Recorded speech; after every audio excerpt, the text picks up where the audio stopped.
Hello, this is Supernorn. I'm an artist at Chucklefish, and I'm here with Tiyuri, and we're going to show you some things that are coming up that we're working on. Yeah, so we should do the disclaimer again. So this is a development build. It's got debug mode running, so it runs a bit poorly, and also we're going to just show off a bunch of stuff. And it's entirely possible that some of this stuff will be different or changed or removed or whatever before it actually finds its way into the playable updates. That said, most of it will probably make it in, and there's a lot of cool stuff here. The first thing I think we're going to show off is teleporters. Yep. So we've been talking about these a lot lately, and you can see already that the ship teleporter is using the new teleportation system. So right now I can just beam down to the world. But what I'll do, I'll go to the outpost, where we've got a teleporter store now, and a dog. He's quite cool there. I like him there instead of in the outpost. Yeah. He should lead you to it though. Definitely. Yeah, so the outpost has been updated as well. You've got cooking tables, there's a crafting area up here. Just makes it a bit easier so you don't have to constantly go back and forth. Yeah, we're trying to stop you having to run back and forth all the time. But here's the shop, the two-stop teleshop, run by this character here, who's had an unfortunate accident. Possibly a teleportation accident. So okay, she sells all different... turn admin off. She sells all sorts of different teleporters. And teleportation cores. Teleportation cores are very, very expensive, but you can find them in tech chests. So you will find them, and you'll be rewarded with them for some of the quests that you do. But she also sells teleporters of all different kinds. They're only visual, but they're made to fit in with sort of whatever aesthetic that you're building with. And the teleporter, the demonstration teleporter in her store can actually be registered using the teleportation system. So I'm going to register this one as the outpost. You can rename it if you want. I don't know why, I just saw the thing there. The first thing that came into your head. It's right there. Oh. And so now it's on my list. If I beam to the ship, there's a new animation as well. I can beam straight back to that teleporter. Oh, your cat just went to say hello. Yeah. Yeah, so that's kind of the teleportation system in a nutshell. Obviously, you get teleporters you can place as well.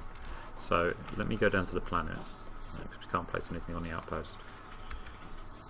So these function different. They're remote teleporters that you can kind of place anywhere. Yeah, that's right. I have a couple here already, actually.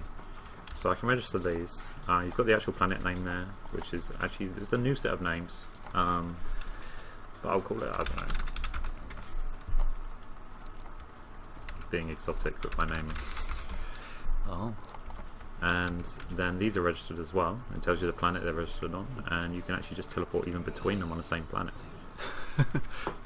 So the reason we wanted to do this was we're aware sort of how a lot of people are finding that they don't have a reason to build on planets, and they're storing everything on their ships and not really getting attached to one sort of place in the universe.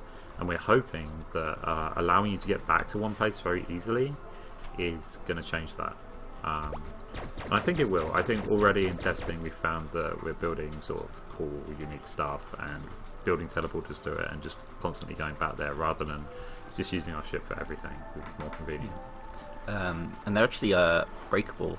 They actually break when you move them now because they're pretty powerful. Because you can actually teleport from underground as well. Yeah, so we felt like they were a bit too powerful. If you could just teleport from one and then move it somewhere else and just basically carry it with you all the time. So if you break a teleporter, you get the teleportation core back, but it does actually break. So you're going to have to go and purchase a new one. So it stops you. The purchase price isn't that expensive. It's the teleportation core that's the hard part of purchasing one. But what it means is that you can't just carry it with you all the time and just have a free out. But you have a teleporter that can basically be used anywhere, so it's a good payoff, I think. Yeah, it is. The next thing, which is really obvious right now, is the new terrain. So we've added a whole bunch of new terrain generators. This is one right here. You can't really just hold left anymore and keep jumping, which was a big issue of the previous terrain generator. It's something I've been meaning to correct for a while. And it generates far more interesting terrain now, and more interesting caves. You're actually able to get from the surface all the way down to the core through almost just caves now. There's crazy caves, cave systems, and big open caverns and that kind of thing. It's way more interesting to explore, and you find little things like this, which are just begging to be explored, and huge cliffs that you have to kind of grapple down, because if you just jump off, you're going to die. Yeah. It allows more creative building as well. I mean, you can just build some really cool things in the side of that mountain, rather than just having a bunch of flat terrain to work with. Yeah, and look, so yeah, these are examples of the caves. Big cave generators here. We're trying to make the underground more interesting in general, actually. So, as well as just having a much more interesting and unique cave system, we're making sure that you find... Wow! We're making sure that you find sort of more unique micro dungeons. We're adding... let's see if I can find an example. This is a good example of the sort of thing you find now. It's just this cave right through a mountain. And the hanging vines and stuff. It's really cool. Yeah, let's look down here. So, yeah, as well as micro dungeons, new micro dungeons, and sort of making the universe much more interesting in that manner, we've also just added a bunch of new sort of mechanics underground. So, the first is let's see if I can find one. You get these little deposits of ore. Okay, well, this is good. This is both of them. So there's a deposit of ore here. These can be smashed and you get ore right out of them. There we go. And then the other thing, these are actually very rare and they have a lot of lore behind them, which I'm not going to spoil. But these lead to challenge rooms, and they use a new teleportation system. So these are a work in progress. They won't be in the next update. They will be in the update after that, which is the build I'm running now. And they lead to little challenges like this, and they can be combat challenges or platforming challenges. Expert jumping there. And the idea is that they're just sort of, and you can go in there with a party. It's not a solo thing. And the idea is that they're just sort of, they take you out of the underground and you find cool rewards. This treasure pool hasn't been set up yet, so I'm going to find something terrible. There we go. Nice. What I've always wanted. But yeah, we're going to do some really cool things with this, I think. There's going to be arenas and all sorts of different set pieces that you can't really just do directly underground. Yeah, this is going to be really cool. We can do a lot with this. The next thing I wanted to show off was UI colors. So we've decided to color the UI a bit. They're color coded, so in general anything inventory related is green, including chests and crafting furnaces. So anything that you put something into is green. Anything crafting related, like a crafting table or your basic crafting, or just I don't know, any of the advanced tables, is blue. Anything quest related is red, including quest complete and quest dialogue boxes and that sort of thing. And then things like your codex and your music list and that kind of thing are yellow, or whatever colour this is, kind of browny yellow. The reason we did it was just because before we had basically black windows on top of black windows on top of a black background. Yeah. The whole thing kind of merged together, and sometimes when you had a bunch of windows open, it really wasn't very clear what was in what window, and it didn't really set itself apart very much. So I think this is a big improvement. Yeah, it's a subtle change, but it makes a massive difference, actually. Yeah, I'm not sure everyone will like the colours, but at least the usability is there. Yeah. Maybe, I don't know, maybe at a later date they can be customizable or something. We're talking about having the GUI be accessible via Lua, so it's scriptable, so that could change. But for now, I think it's a good change. And then I think one of the major things and the last things I wanted to talk about, which is the basics, the content of the update after the teleporter update, is that it's going to be a big combat update. So already I think you can see that some of the changes. The first is that everything has a much better hit response. There's new hit sparks, there's new death effects, Yeah, Monsters pause for a split second, which is really cool. and they kind of die instantly now rather than flashing for Yeah. a couple of seconds. That was really annoying. I'm glad we got rid of that. It feels way more responsive when they just explode. So that's a lot better. Guns, for example, we wanted to make everything much more reactive to your input. So whereas swords now instantly fire and any kind of delay is after the swing rather than before and after, which makes it feel much more responsive. Guns travel a lot quicker. Bullets from them travel really fast, which means you don't feel as if you're just waiting for a projectile to hit something. You are responsible for where you're attacking. If you look at my energy bar at the top left, energy runs out a lot quicker now, but it also refills really fast to keep you sort of in the action rather than having to run away for ages whilst your energy regenerates. The bullets have been replaced by these kind of tracer effects, for at least for the common guns. And we also have damage types. Yeah. So the 4 damage types are what? Corrosive, fire, ice, and electric. And you get these nice coloured damage numbers depending on the type of damage you use. It's an electric shotgun. This is Adam's favourite. It is my favourite gun in the game. There we Because go. it has the coolest effects. It is a cool effect. I'll give you that. It's really fun on the missions actually when you have a bunch of Should I people go to a playing mission? together, because you'll have people with different damage types firing at these enemies, and it's almost like a fireworks show of different colours and stuff. It's really Yeah, pretty. it also really helps you differentiate who is hitting which enemy. Yeah, which of is really course. nice because you feel when you see your damage numbers pop up, you know you're responsible, and that feels really good. Yeah. Also, with this comes a big change to the stat system. So where previously all of the stats were in the guns, meaning to get much of a difference out of them, we had to have like this wide range of stats. So guns would go up to like 1,000 damage, and it was kind of insane. Now, what we've done is we've offloaded some of the difference to the armor. So armor now, and the tooltip is kind of messed up here because it's still in progress. Armor now actually buffs the amount of damage you do. So armor is like a straight level up, and you'll be leveling up by building new armor throughout the game. And what that means is that the difference in damage between different tiers of gun can actually remain really small because your armor is buffing that damage anyway. So you can actually get guns at the start of the game that are useful all the way to the end of the game. So if you find something really unique or something that has a lot of really interesting utility, you don't have to just scrap it when it becomes useless because the damage is like meaningless, because your armor will upgrade that damage, and it's a really good change. It also means that guns like shotguns, where before the way the protection worked, it was reducing each of the bolts of the shotgun individually, meaning it was really underpowered. Now we can actually add it up as it's meant to be added up. Just disintegrates them.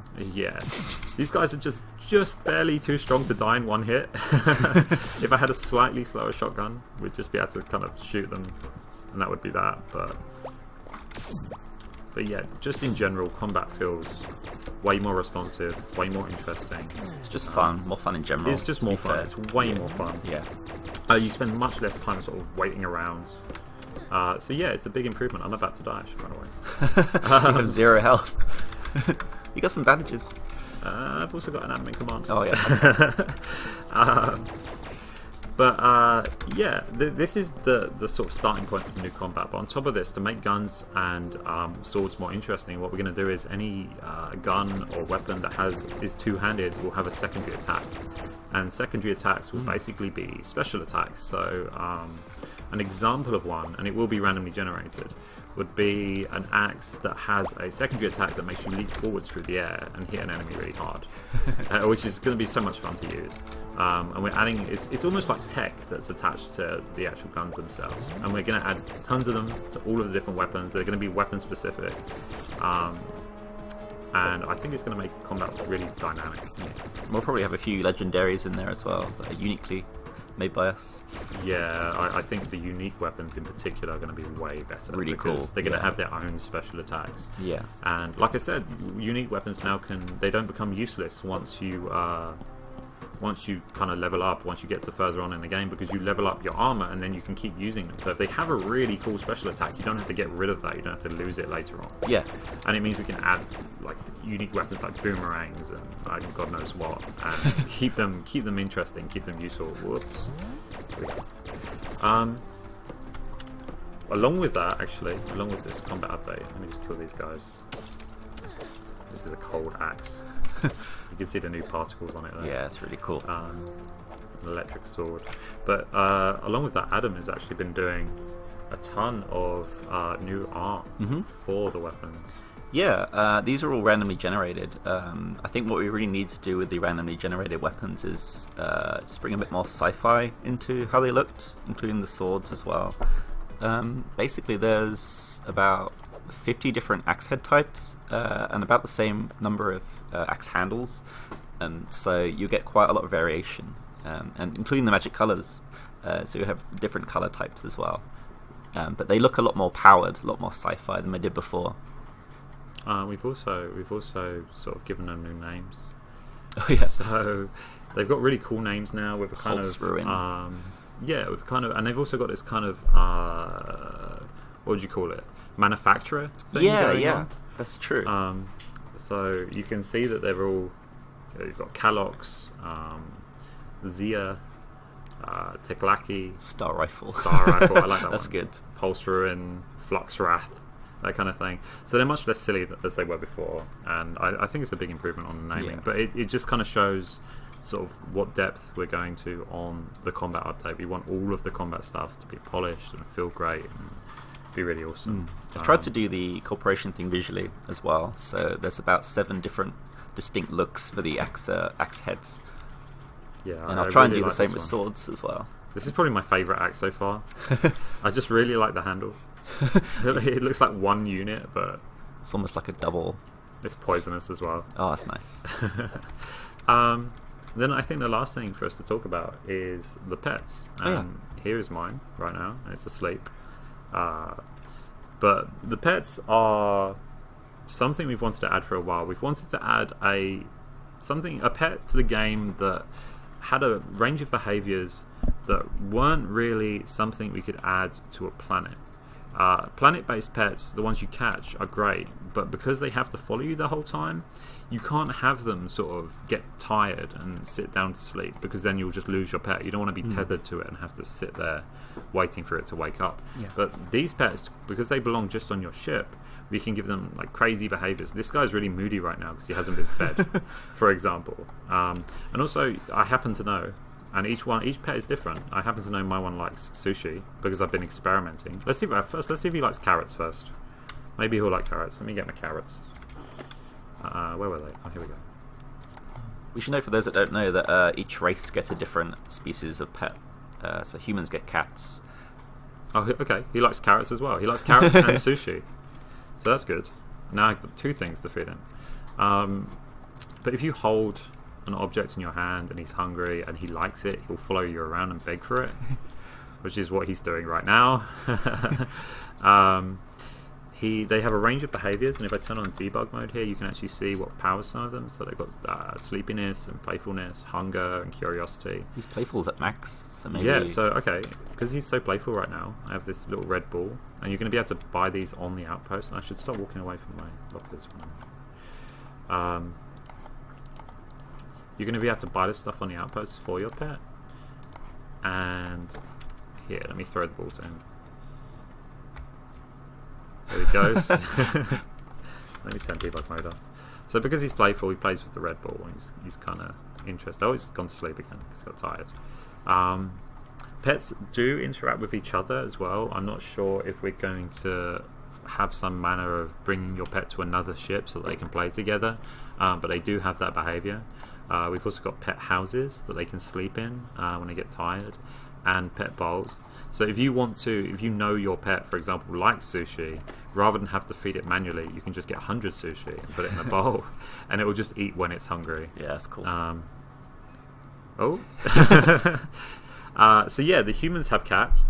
The cat you get is random, and you don't get to choose. And I think that was important. And I know a lot of people will want to choose their cat and how it looks and what markings it has and what colour it is.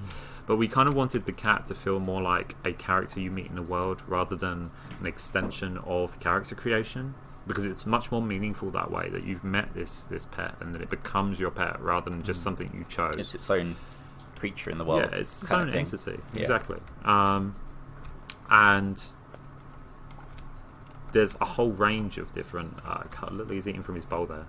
There's a whole range of different colours and different visual styles of pet per race, but then each race also has their own pet. So this is the human one, the cat is the human one, but there's also crazy crazy pets for other races. I think the Nova Kid is going to probably be the favourite. Yeah, Nova Kid one's pretty cute because it's this huge kind of gas cloud pig thing. The funniest little face. I don't know what to call it. And then you've got like a weasel for the apex. Space weasel. A space weasel. There's a crab for the high lotto, and we probably shouldn't mention all of them. Let people find some on their own. My favourite one we were testing was the crab that hated everything. Just looking at everything. Sometimes on the ship. You get like a really moody pet, because they, as well as food, they do, when they get curious, check out various different objects on the ship and decide whether or not they like those objects. He hated everything, and the crab just hated everything. It was just felt sorry for it, really. But yeah, that's basically pets. They're not really kind of a huge part of the progression or anything like that.